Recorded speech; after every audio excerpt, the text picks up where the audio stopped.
প্রিয়জন থাকিবে না যখন পাশে যৌবন যদি গো চলে যায় সে তো কভু না ফিরে আসে তোমার প্রিয়জন থাকিবে না যখন পাশে যৌবন যদি গো চলে যায় সে তো কভু না ফিরে আসে মরণের পরপারে যদি গো কখনো দেখা হয়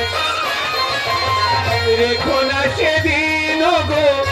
তোমার আমার পরিচয় মরণের পরপারে যদি গো কখনো দেখা হয় রেখো না সেদিন গো তোমার আমার পরিচয় মন থেকে খুঁজবে শুধু আখি দুটি ঝাড়ো ঝাড়ো আমার ভালো